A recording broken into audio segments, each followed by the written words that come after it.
Qadrli otaxon va onaxonlar, aziz yoshlar, hurmatli yurtdoshlar, sizlarga yaxshi ma'lumki, bugungi kunda muhtaram prezidentimizning rahbarligida mamlakatimizda barcha sohalarda ulkan islohotlar amalga oshirilmoqda. Bu islohotlarning tub mohiyati avvalo inson qadrini ulug'lash, fuqarolarning konstitutsiyaviy huquq va erkinliklarini ro'yobga chiqarish, xalqimizning tinchligi va osoyishtaligini ta'minlash, turmush farovonligini oshirishga qaratilganligi bilan ham ahamiyatlidir. Albatta, islohotlarning natijadorligini, odamlarning tinch va osuda hayot kechirishini ta'minlashda huquq-tartibot idoralarining zimmasida katta mas'uliyat borligini ham chuqur his qilamiz. Ta'kidlash kerak, o'tgan davrda barcha davlat va nodavlat idoralari va xalqimiz bilan birgalikda barcha sohalarda qonuniylikni ta'minlash, jinoyatchilik va korrupsiyaga qarshi kurash borasida muayyan ishlar qilindi.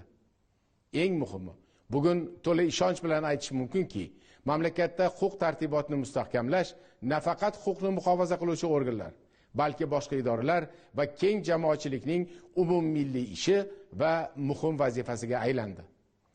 O'z navbatida oldimizda hal etilishi lozim bo'lgan masalalar ham ko'p ekanini barchamiz yaxshi tushunamiz. Korrupsiyaga qarshi kurashish Milliy kengashining kengaytirilgan majlisida muhtaram prezidentimiz ham kelgusidagi dolzarb va muhim vazifalarni belgilab berdilar. Shu nuqtai nazardan tegishli idoralar va keng jamoatchilik bilan hamkorlikda quyidagi tadbirlarni amalga oshirishni belgilab oldik. Birinchidan, jinoyatlarning oldini olish, mamlakatda kriminogen vaziyat barqarorligini ta'minlash bo'yicha kuchaytirilgan ish tartibi joriy etildi. Endi barcha kuch va vositalarni jinoyatlarning oqibati bilan kurashishga emas, ularni keltirib chiqarayotgan tub sabab va omillarni aniqlab, bartaraf etishga safarbar qilamiz. Bu borada huquq tartibot organlari hamda keng jamoatchilik bilan hamkorlik yanada kuchaytiriladi, barcha sa'y-harakatlar samarali muvofiqlashtirib boriladi. Har bir mahalla, xonadongacha tushib, huquqbuzarlik omillarini aniqlashga e'tiborimizni kuchaytiramiz. Jinoyat sodir etgan va bunga moyilligi bor fuqarolar bilan bevosita uchrashuvlar o'tkazib, fuqaro bay ish tizimini joriy qilamiz. Huquqbuzarlik va jinoyatga sabab bo'layotgan oilaviy, ijtimoiy, moddiy va psixologik muammolarni hal qilishga, har bir fuqaroda jinoyatchilikka qarshi immunitetni bolalikdan shakllantirishga alohida e'tibor qaratamiz.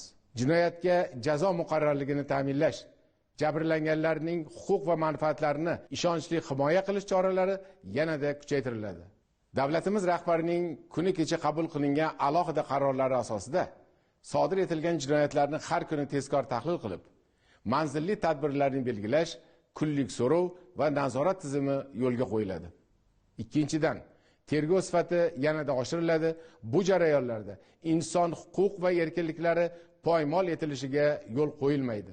Qaysi idorada bo'lmasin, har bir tekshiruv hamda tergov ishi prokurorlarning kundalik va qat'iy nazoratida bo'ladi.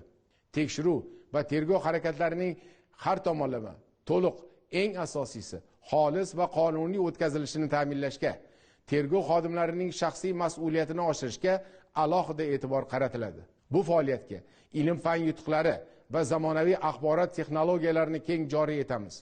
Sohani raqamlashtirish choralarini izchil ko'rib boramiz.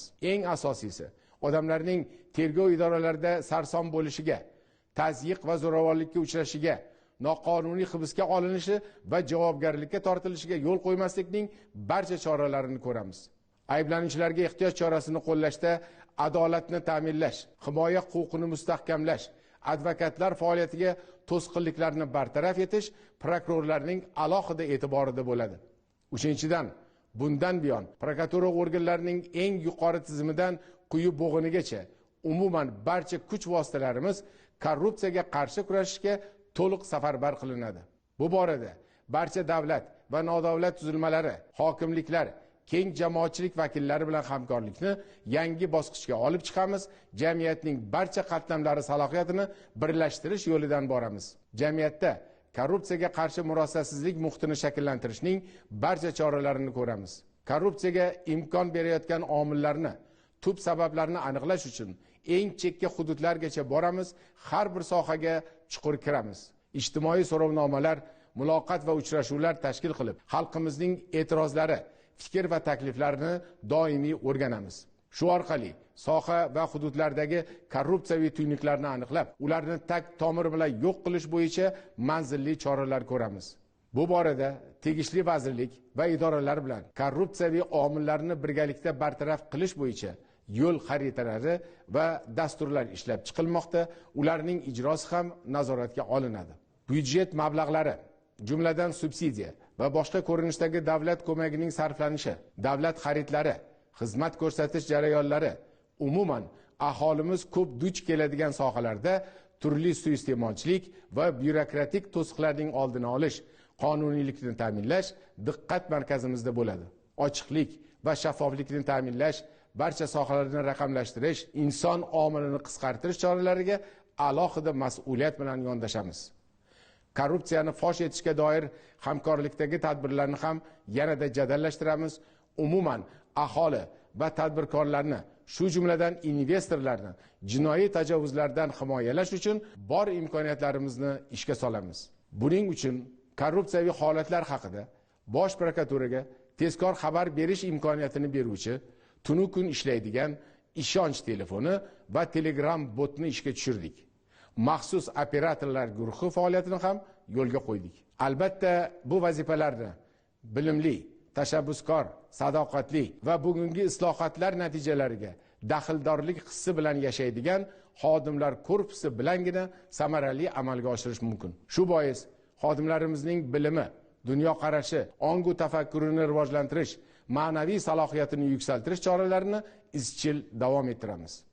Aziz yurtdoshlar, albatta mamlakatimizda jinoyatchilik va korrupsiyaning oldini olishda, umuman barcha sohalarda qonuniylikni ta'minlashda biz prokuratura xodimlari eng avvalo sizning xayrixohligingiz, hamjihatligingiz va ko'magingizga tayyoramiz.